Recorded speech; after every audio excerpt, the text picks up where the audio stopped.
खुशामदीद, खैर मकदम और वेलकम है आप सभी सामिईन व नाज़रीन का आपके अपने ही पसंदीदा यूट्यूब चैनल रिजवान शहीद पर। आज की इस वीडियो में आप सबों को मानू यानी मौलाना आज़ाद नेशनल उर्दू यूनिवर्सिटी के एक बहुत ही इम्पोर्टेंट और अहम अपडेट के बारे में बताऊंगा। यानी यूनिवर्सिटी ने सेशन 2022-23 एडमिशन के लिए एक अपडेट जारी किया है, उसके बारे में और उसमें कौन कौन से कोर्सेज हैं या फिर यूनिवर्सिटी का एक मास्टर स्ट्रोक क्या है, मैं आपको इस वीडियो में कंप्लीट बताऊंगा। लेकिन उससे पहले एक रिक्वेस्ट कि अगर अभी तक आपने रिजवान शहीद यूट्यूब चैनल को सब्सक्राइब नहीं किया है तो जरूर सब्सक्राइब कीजिए और बेल आइकन को भी प्रेस कर दीजिए ताकि हमारी हर एक वीडियो की नोटिफिकेशन आपको सबसे पहले मिले। तो चलिए हम वीडियो शुरू करते हैं। सबसे पहले हम आपको जो इस वीडियो में बताएंगे उसके रिगार्डिंग थोड़ा और आपको जो कंफ्यूजन है उसे क्लियर कर लीजिए कि अभी यानी न्यू एडमिशन के लिए मानू ने जो नॉर्मल साल में नॉर्मल सेशन चलता था मई या जून से स्टार्ट होता था। कब?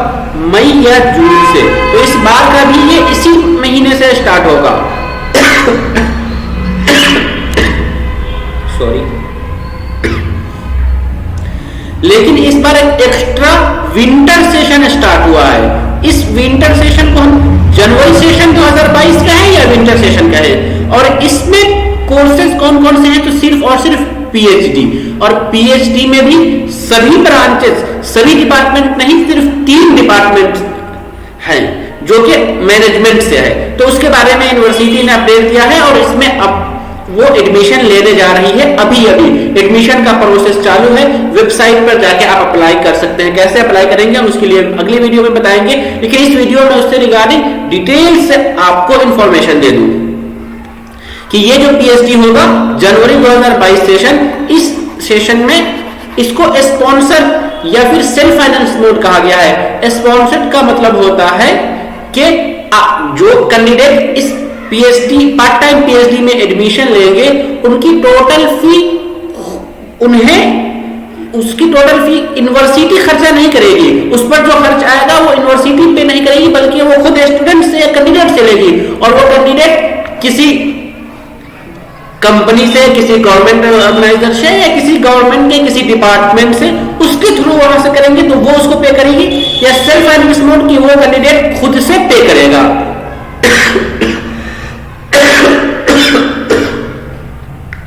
सॉरी, थोड़ी तबीयत ठीक नहीं लग रही है। वो उस पैसे को, उस पे जो खर्च आ रहा है उस खर्च को कैंडिडेट खुद से पे करेगा।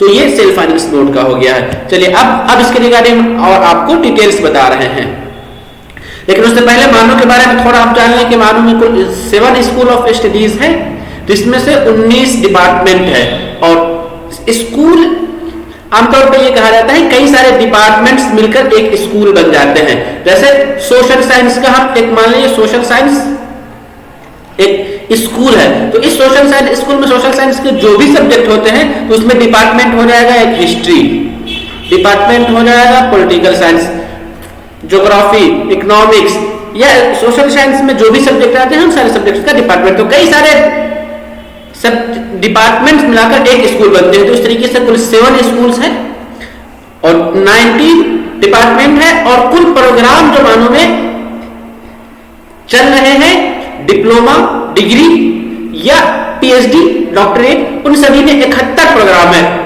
और मानो के कुल हिंदुस्तान के 11 अलग अलग सूबों में सेंटर्स वाक़ हैं और इसे नए से A ग्रेड मिला हुआ है। ये बहुत ही बेसिक बात थी जो यूनिवर्सिटी के बारे में आपको जाननी चाहिए थी। अब हम प्रोस्पेक्टस को आपको पूरा खोलकर दिखा रहे हैं। इसमें कुछ फॉर्मेलिटीज है, कुछ इंफॉर्मेशन है, तो वो आप देखिए। और उसके अलावा आपको अगर किसी तरह कोई क्यूरी है तो यहाँ एक मोबाइल नंबर है, इस मोबाइल नंबर पे भी आप ऑफिस टाइम पे कॉल कर सकते हैं। कब? 9 बजे से शाम 5:30 बजे तक। अब सबसे पहले मैं आपको इस वीडियो में शेड्यूल बता रहा हूं कि जो अभी यूनिवर्सिटी ने नोटिफिकेशन जारी किया है तो इसका शेड्यूल क्या है। वो शेड्यूल जानने से पहले आप लोगों को मैं थोड़ा सा कुछ अपना प्रचार यानी ऐड करता चलूं, वो क्या है कि वैसे कैंडिडेट जो मानो से डीएलएड करना चाह रहे हैं सेशन 2022-23 में, तो उनके लिए पिछले 7 इयर्स का क्वेश्चन 2015 से लेकर के 2021 तक मेरे पास आंसर के साथ अवेलेबल है, आप उसे हासिल कर सकते हैं।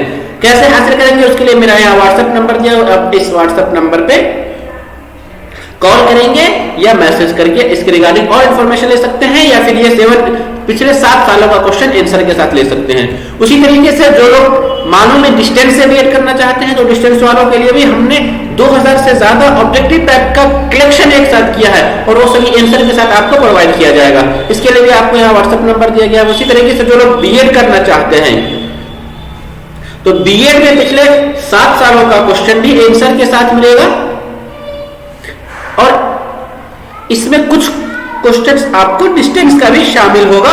तो डिस्टेंस वाला क्वेश्चन मानो का जो जनरल सेक्शन आता है वो उसमें आपको हेल्प करेगा। अरे डिस्टेंस में सिर्फ ये सारे 5 पूछे जाते हैं, तो ये तो आपके क्वेश्चन में रहेगा ही रहेगा। या फिर और आपको क्वेरी है, कोई और कंफ्यूजन है, तो आप इसके रिगार्डिंग हमें व्हाट्सएप कर सकते हैं, ये हमारा व्हाट्सएप नंबर है। या आप अगर इस क्वेश्चन को हासिल करना चाहते हैं पीडीएफ में आंसर के साथ, तो आप हमें व्हाट्सएप कीजिए। बीएड में कोई भी सब्जेक्ट हो, जैसे उर्दू हो, सोशल साइंस हो, मैथमेटिक्स हो, बायोलॉजिकल साइंस या फिजिकल साइंस, आपको इनमें से सभी सब्जेक्ट का क्वेश्चन हमारे पास अवेलेबल है। और एक्स्ट्रा प्रैक्टिस सेट भी है हमारे पास, मतलब कि हमने एंट्रेंस टेस्ट में जो क्वेश्चन पूछा जाता है उसी पैटर्न पर अलग से प्रैक्टिस सेट तैयार किया है, जो आपको कुल उसमें 10 सेट है, मतलब 1000 क्वेश्चन है। जनरल सेक्शन का आपको 1000 क्वेश्चन मिल जाएगा। उसी तरीके से जो लोग उर्दू से बीएड करना चाहे, तो उनका 50 नंबर का जो स्पेसिफिक सब्जेक्ट आता है उसका भी आपको क्वेश्चन हमारे पास मिल जाएगा। 1000 से ज्यादा क्वेश्चन है। सोशल साइंस कैंडिडेट वालों के लिए भी 1000 से ज्यादा क्वेश्चन जो इम्तिहान और में पूछे जाते हैं या एग्जाम का जो पैटर्न है उस तरीके से ही बनाया गया है। ये अलग से है, आपको आंसर के साथ मिलेगा, और आपको तैयारी करने में इन सारे क्वेश्चन से और भी मदद मिलेगी। उसी तरीके से जामिया मिलिया इस्लामिया यानी जेएमआई जो कहते हैं, उसका क्वेश्चन भी हमने अरेंज किया है और उसको आंसर उसको सोल्व किया है। तो आप आंसर के साथ आपको जामिया बीएड या फिर जामिया डीएलएड उर्दू मीडियम का आपको मिल जाएगा। जामिया में एक चीज ये है कि जामिया का पैटर्न पिछले 2 सालों से ही चेंज हुआ, तो पुराना वाला पैटर्न से या पुराने वाले क्वेश्चन से आपको कोई बेनिफिट नहीं होने वाला। इस वजह से आपको सिर्फ 2020 और 21 का क्वेश्चन मिलेगा, और डीएलएड का जो क्वेश्चन है वो 2016 से लेकर 2021 तक पिछले 6 इयर्स का क्वेश्चन होगा।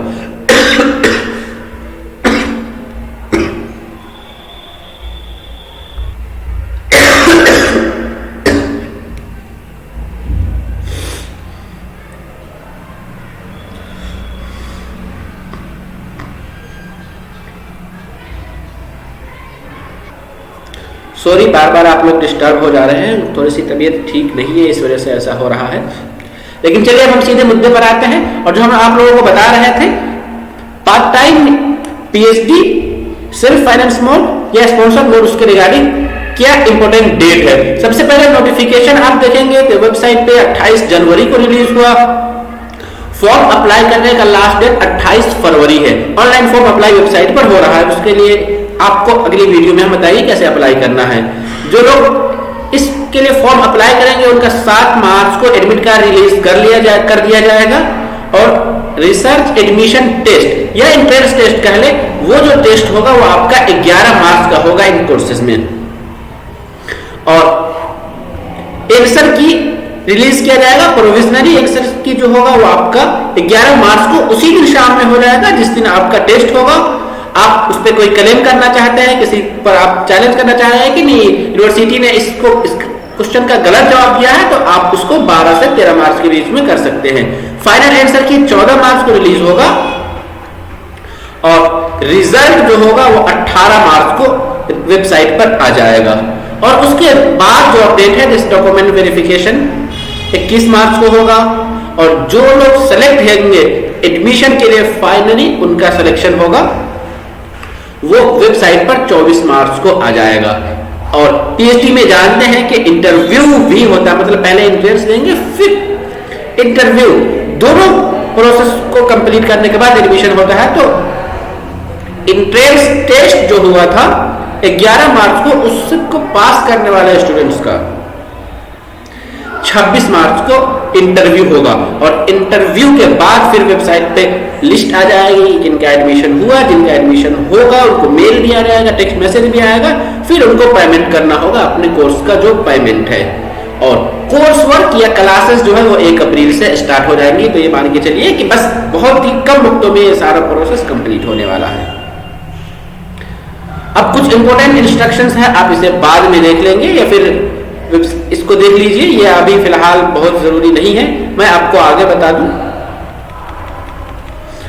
कि जो लोग फॉर्म अप्लाई करेंगे उनको फी कितनी देने होंगे, तो 1500 रुपए। आप मानो में 550 रुपए फी पे करने होते हैं, लेकिन ये सेल्फ फाइनेंस मोड है तो इसके लिए यूनिवर्सिटी ने ज्यादा खर्च रखा है, क्योंकि जो भी इस एंट्रेंस को कंडक्ट कराने में, एडमिशन के प्रोसेस को कंप्लीट करने में, पूरे कोर्स कराने में खर्च आ रहा है, वो सारा का सारा स्टूडेंट को ही पे करना होता है, कैंडिडेट को ही।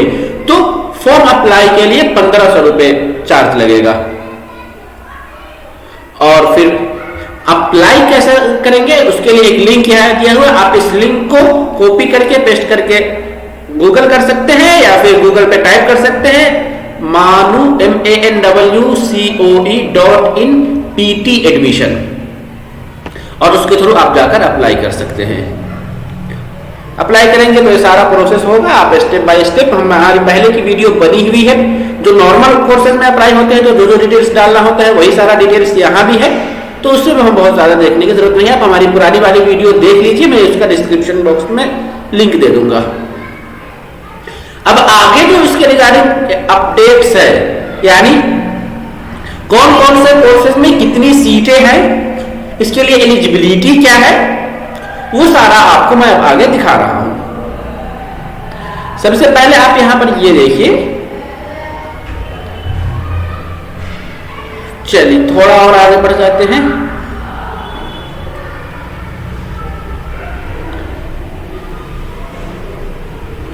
बस हाँ, आ ही गया। आप उससे पहले 3 चीजें समझ लीजिए। ये जो पीएचडी पार्ट टाइम कोर्स के लिए एडमिशन हो रहा है, वो सिर्फ और सिर्फ एक ही डिपार्टमेंट, एक ही school of commerce and business management, commerce और बिजनेस मैनेजमेंट वालों में ही हो रहा है।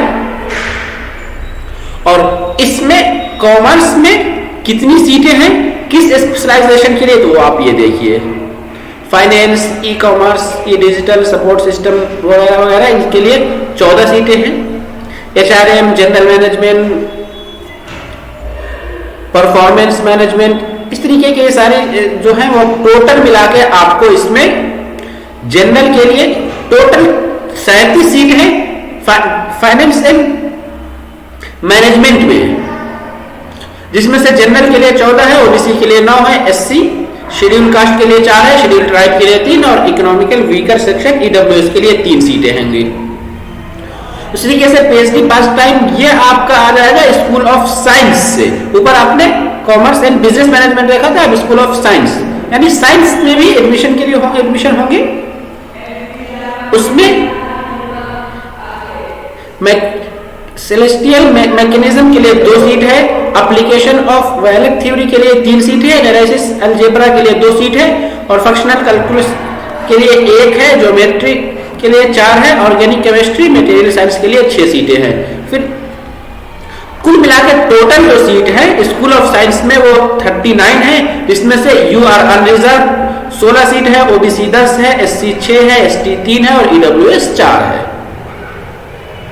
उसके अलावा तीसरा जो है सीएसआईडी है, school of science, school of technology, इसमें भी एडमिशन होंगे। 3 हमने बताया था कि 3 स्कूल में एडमिशन हो रहे हैं, तो जिसमें से इस टेक्नोलॉजी में की अगर बात करें तो educational technology, augmented reality, virtual reality, ये सारे ऐसे हैं जिसमें से टोटल जो सीट है 11 सीट है, जिसमें से 11 में से 7 अनरिजर्व के लिए यानी जनरल के लिए कोई भी आ सकता है, उसमें 2 ओबीसी, एससी के लिए 1, एसटी के लिए 1 और ईडब्ल्यूएस के लिए कोई भी नहीं। तो इस तरीके से ये 3 डिपार्टमेंट के आप देख लिए। अब थोड़ा सा इंस्ट्रक्शंस देख रहे हैं कि जो लोग एडमिशन लेंगे उनको क्या क्या प्रोसेस फॉलो करेंगे। सबसे पहली चीज तो यहाँ नो एज बार, कोई एज लिमिट नहीं है, कितने भी उम्र का, चाहे वो मिनिमम एलिजिबिलिटी पार करता हो, वो 25 साल का हो, 20 साल का हो या 65 साल का हो, कोई भी कर सकता है। उसका एडमिशन लेने के लिए सबसे पहले कैंडिडेट को रजिस्ट्रेशन कराना होगा और वो उन्हें रिसर्च एडमिशन टेस्ट RRET देना होगा।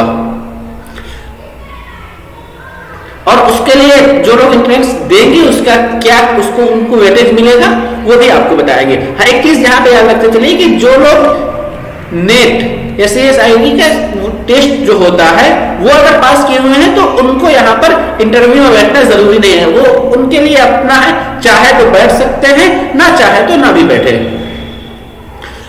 ऑनलाइन फॉर्म अप्लाई करेंगे, फिर हॉल टिकट इशू होगा,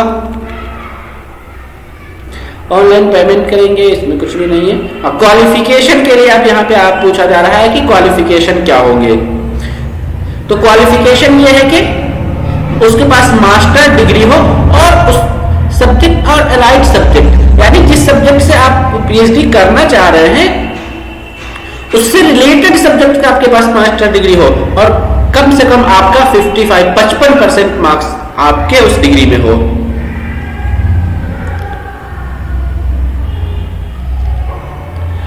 चलिए आगे बढ़ते हैं। ये कुछ उसके रिगार्डिंग इंस्ट्रक्शंस आप उनसे देख लीजिएगा, बहुत ज्यादा डिटेल्स में मैं नहीं जा रहा हूं, थोड़ा सा जो इंपॉर्टेंट है वही सिर्फ आपको मैं बताते चल रहा हूं। जो इसके बाद अगला इंपॉर्टेंट आता है इस वीडियो में वो हमारा ये है कि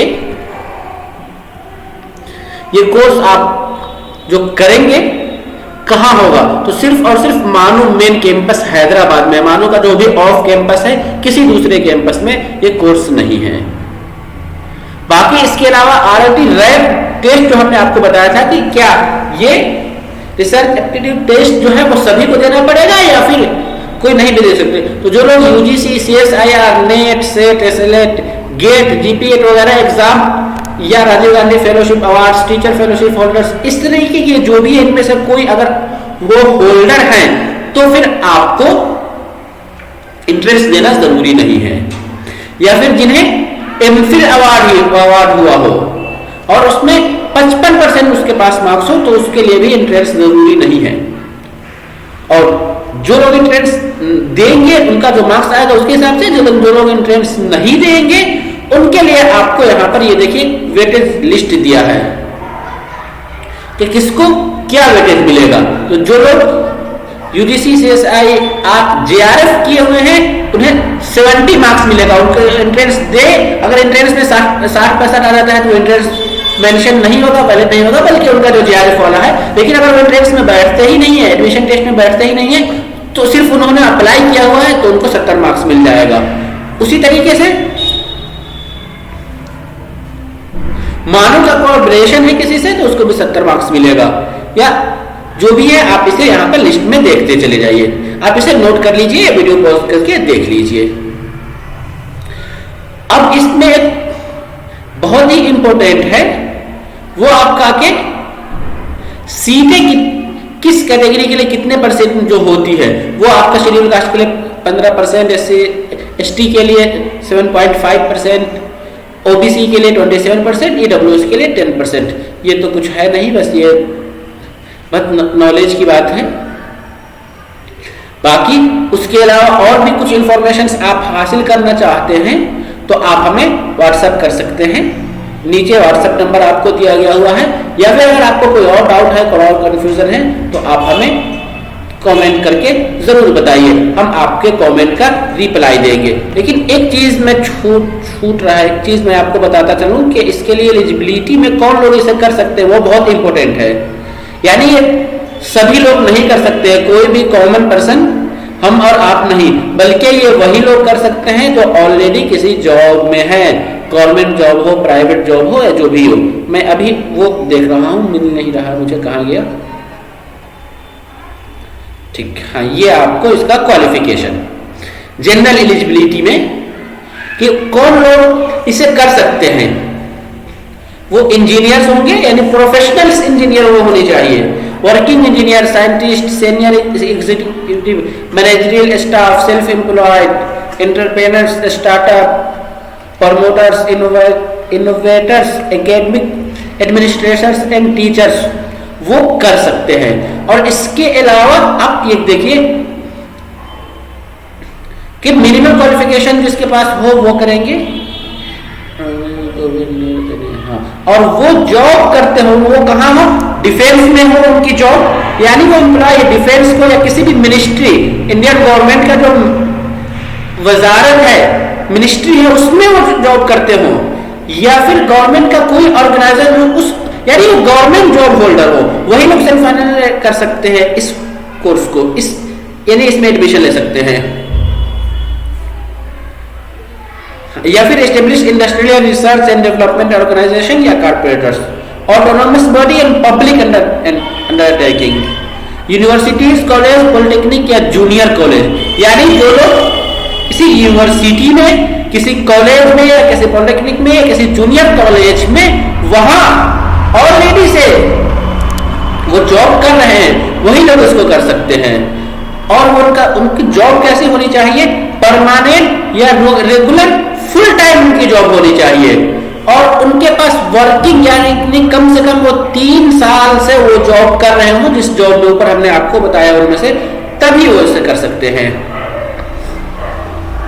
और जो लोग पार्ट टाइम पीएचडी करेंगे उनको यूनिवर्सिटी की तरफ से किसी भी तरीके का कोई स्कॉलरशिप नहीं दिया जाएगा, वो किसी स्कॉलरशिप के लिए एलिजिबल नहीं होंगे। और जो इस कोर्स में एडमिशन लेंगे उनकी लोकेशन मानू के नजदीक होनी चाहिए, या फिर उनको कम से कम 6 महीने के लिए मानू से 50 किलोमीटर के अंदर रहना होगा। यानी वो 6 महीने का जो कोर्स वर्क आप कर लीजिएगा, जब तक उनका कोर्स वर्क चलता है तब तक उनको रहना होगा, उनको आना होगा। और वो जो कैंडिडेट एडमिशन लेंगे उन्हें एनओसी देना पड़ेगा, और एनओसी में ये कहा गया होगा कि वो उस इदारे में, उस इंस्टीट्यूशन में ऑलरेडी हैं, और फिर उनको इस वर्क के लिए परमिशन दिया जा रहा है, ऑफिशियल परमिशन दिया जा रहा है। और वो जो इस कोर्स में एडमिशन लेंगे उनको कोर्स वर्क के लिए क्लास करनी होगी एज पर टाइम टेबल, यानी यूनिवर्सिटी जो टाइम टेबल देगी उसके रिगार्डिंग। हाँ, और ये कहा जाए कि जितने दिनों तक वो कोर्स करेंगे उतने दिनों के बाद फिर जाकर वापस वहां चले जाएंगे। तो ये बेसिक क्वालिफिकेशन था जो जानना हमें जरूरी था, क्योंकि इस क्वालिफिकेशन को, इस एलिजिबिलिटी को हमारा हर कोई नहीं पूरा करता है, बल्कि जो ऑलरेडी जॉब में है और वो पीएचडी करना चाह रहे हैं, तो वही लोग इस पीएचडी को, इस पार्ट टाइम पीएचडी में एडमिशन ले सकते हैं। ये अपॉर्चुनिटी सिर्फ उन्हीं के लिए है। तो इस वीडियो में बस इतना ही इंफॉर्मेशन देना था कि सेल्फ फाइनेंस मोड में मानू में एडमिशन चालू है, और वो सिर्फ और सिर्फ पीएचडी में है। पीएचडी में सिर्फ 3 स्कूल है, school of commerce and management, school of science, school of technology, और उनमें वो जो सीटें हैं वो सीटें कैटेगरी के अकॉर्डिंग डिवाइड है। आप जो लोग उसमें एडमिशन लेना चाहते हैं, अगर उनके पास नेट है या नेट जेआरएफ लेवल का जो स्टेट एसएलएट या सेट या गेट जो भी एग्जाम होता है वो पहले से वो क्वालिफाई है, तो आपको उसके अकॉर्डिंग वेटेज मिलेगा। जो लोग वो एग्जाम क्वालिफाई नहीं है उन्हें यानी एंट्रेंस टेस्ट या एप्टीट्यूड टेस्ट जो कह रहे हैं वो देना पड़ेगा, और उसमें उनको जो परसेंटेज आएगा उसके अकॉर्डिंग उनका सिलेक्शन होगा। और जो लोग ऑलरेडी क्वालिफाइड है और एंट्रेंस भी देना चाहते हैं तो वो उनकी मर्जी है, वो चाहे तो दे, ना दे तो ना दे। लेकिन अगर वो एग्जाम देंगे, अगर उन जेआरएफ क्वालिफाई है, जेआरएफ के लिए 70 वेटेज है लेकिन उनका मार्क्स कम आ गया, तो फिर एंट्रेंस उनका वैलिड नहीं होगा, बल्कि जो जेआरएफ है वही उनका वैलिड होगा, और उसी बेस पर उनको शॉर्टलिस्ट किया जाएगा। और जो फॉर्म अप्लाई के लिए इम्पोर्टेंट डेट था कि वो डेट 28 फरवरी को नोटिफिकेशन आ गया, उसके बाद से अप्लाई हो रहा है, 28 जनवरी को ही 28 जनवरी को नोटिफिकेशन आया, उसी डेट से फॉर्म अप्लाई हो रहा है। 28 फरवरी को लास्ट डेट है, फिर 11 मार्च को एंट्रेंस होगा, 11 मार्च को ही आंसर किया आएगा, और उसके बाद वो एडमिशन के बाकी आगे के जो प्रोसेस है, डॉक्यूमेंट वेरिफिकेशन या इंटरव्यू वगैरह का, वो सारा होगा। तो इस वीडियो में यही बताना था। उम्मीद करता हूं कि आपको ये वीडियो पसंद आया हो। अगर वीडियो अच्छी लगी हो तो हमारे इस चैनल को सब्सक्राइब कर लीजिए, और अभी तक आपने रिजवान साहिल यूट्यूब चैनल को नहीं देखा था तो देख लीजिए, और अपने दोस्तों के साथ, अपने कलीग या फिर आपके जो जानने वाले हैं उन लोगों से भी शेयर कीजिए, ताकि हमारी वीडियो ज्यादा से ज्यादा लोगों तक पहुंच सके। तो आज इस वीडियो में दीजिए इजाजत, हम फिर मिलेंगे, तब तक के लिए शुक्रिया, अल्लाह हाफिज।